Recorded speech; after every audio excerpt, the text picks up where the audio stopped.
briefly introduce Matthew. Please come over here. Matthew is a software engineer with Peters Research Limited and is part of the team working on enhancement to elevator traffic analysis and simulation software and related software projects. Matthew joined the company in 2019 and is studying part-time for a digital degree apprenticeship. So welcome, Matthew, and over to you. Thank you very much, Stefan. Hello, everyone. Good morning. This is the first presentation at the Lift and Escalator Symposium 2022. It's also the first presentation at any Lift and Escalator Symposium held at this venue. It's also the first presentation at a face-to-face Lift and Escalator Symposium since COVID. And it's also my first presentation at any face-to-face symposium ever. So wish me luck. My presentation is on the generation and application of dynamic lift kinematics. So for that, I'm going to have to explain. Oh, can we have the? Oh, hang on, I forgot. I'm supposed to do that, aren't I? So I've got my notes on the screen here, and then I've got my slides here. There we go. Yes, I'm going to have to explain what is dynamic lift kinematics. Why do we need dynamic lift kinematics, and how do we calculate dynamic lift kinematics? So that third point is the more mathsy point, and there is a journal paper which goes into a little bit more detail on that, but I'm going to be giving a high-level understanding of it. So lift kinematics is the study of a lift car's motion without reference to mass or force, which translates to, as a passenger, how it feels in the lift. How long do you have to wait for the car? How bumpy is the ride? Do your ears pop as you go up the building? All of these things are impacted by the lift's kinematics. Kinematics is controlled by a variable speed drive with an ideal kinematics plot. So what we're seeing here is actually, I need to, there we go. We've got the plot coming first, idealized plot, and then the lift is following that plot to make its journey. Now, lift kinematics, got two slides and it's getting very confusing. Lift kinematics is monitored by an accelerometer and then processed by comparing the output data with some idealized plots. So what we're seeing here is the lift is moving, and then as a result of that, we're plotting the kinematics on a plot with an accelerometer. So it's the other way around. Historically, we modeled lifts symmetrically. This has the simplest maths and makes the smoothest lift experience. So in most situations, what we do is we feed the lift, feed the variable speed drive with a symmetric profile. But what we've got up here is an asymmetric profile. So if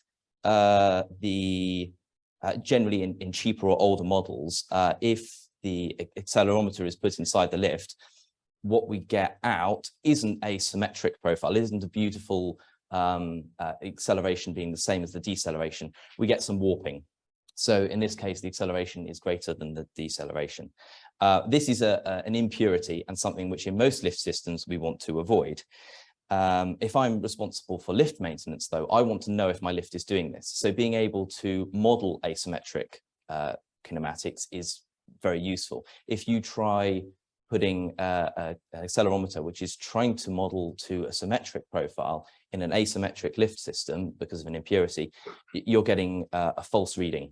So as a maintenance officer, you might think that your lift is performing perfectly and performing symmetrically, but actually it's looking more like this and is asymmetric. So we're feeding the lift with symmetric data and we're getting asymmetric data out. Now, there are some situations where we might want to deliberately feed the variable speed drive with asymmetric data. Suppose we have a lift system with two cars in a shaft. If the lower car departs too early, we might have some safety concerns. And so instead, the lower car has to wait for the upper car to leave before it can begin its journey. If instead we push the profile over a bit, so we reduce the acceleration, we increase the deceleration, we can now send off the lower car earlier and the upper car leaves in time for no collisions to take place. So we can use the asymmetric profile, something which was an impurity, deliberately to improve a lift system. Now, another phenomenon we see when putting accelerometers in lifts is this prolonged leveling delay. right at the end. Let's see if I can work out. There we go. Right at the end there, prolonged leveling delay. This is particularly bad in old lift systems with very tall buildings. This kind of profile is called a dynamic profile. And unlike asymmetric or an asymmetric profile, which have static constant velocities, this profile has more than one constant velocity. Again, if we can model this, we can monitor lifts when they're doing it, and that's helping us understand when a lift system isn't working as well as it should. Like before, this accidental inefficiency could actually have some helpful practical uses. The safety distance required between two lifts is a function of their speeds. So if the speed of the lifts can be reduced, the lifts can come closer together whilst maintaining their safety distance.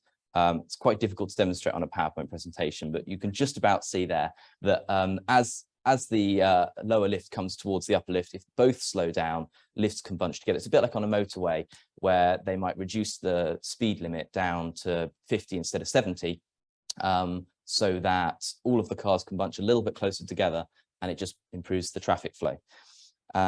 So let's have a look at the method. This is final goal, is to model dynamic profiles. Asymmetric profiles are types of dynamic, I guess, and symmetric are types of asymmetric. It's a bit like how squares are a type of quadrilateral. So let's have a look at how to do dynamic profiles, and we'll be able to do all of the profiles. So we'll start with breaking the journey into periods. These are sections of time where the lift is at constant jerk. And then for this symmetric profile, we can use traditional equations derived by Dr. Peters. And let's just put in these equations. So these aren't ones that I've worked out. These are from a previous, except we seem to be running out of space on this diagram. Okay, let's just jump to the very final one. That's not very nice.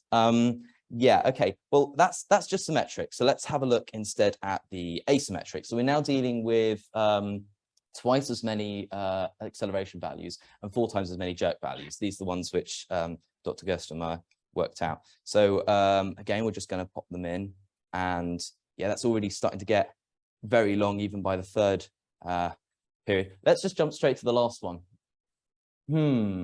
So we'll just zoom into that little bit there, the displacement at the very end. That question mark, that means that MathCAD doesn't actually have the processing power to integrate any further.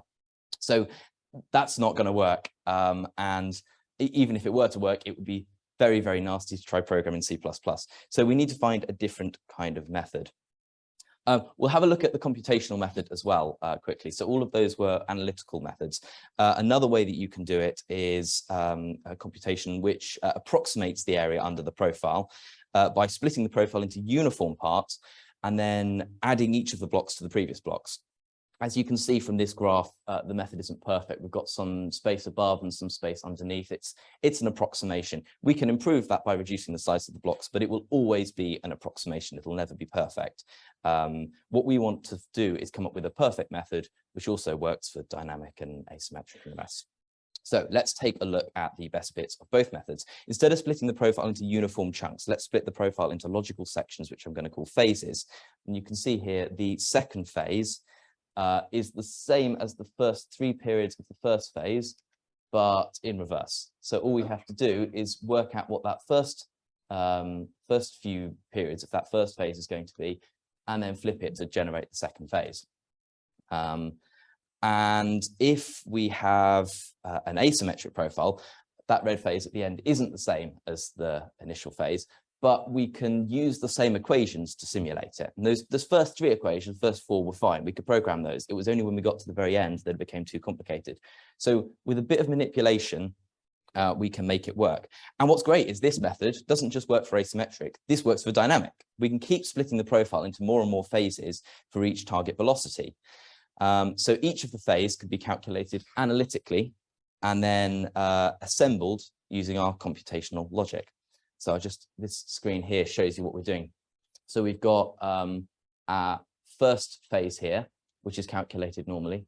Our second phase here, which is calculated using exactly the same equations as that first phase was calculated using, and then just flipped upside down and plonked in here, concatenated onto the list. Again, this one here, it's just been raised up to the end of where the red one left us, and then the yellow one at the very end, again, calculated using those same equations, and then brought down to the bottom.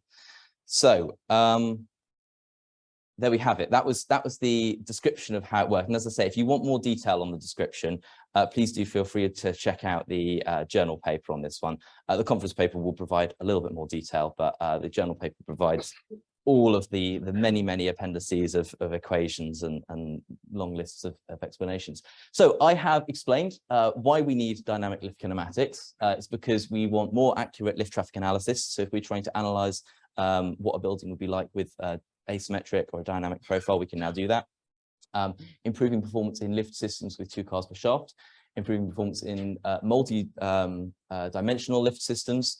And then I think the most important one is the improvements to monitoring. So if you are a maintenance officer and you have a lift in your building which is following an imperfect curve, something which is not ideal for the passenger's experience, we can now measure that. And then we've talked about how we calculate dynamic profiles. So we can split into phases, calculate each of the phases of the profile separately, and then concatenate those phases into a journey. So I hope we're all on the same page on that one now. Thank you very much. And if I haven't explained anything, now's the chance to ask any questions. Thank you. Thank you. Thank you, Matthew.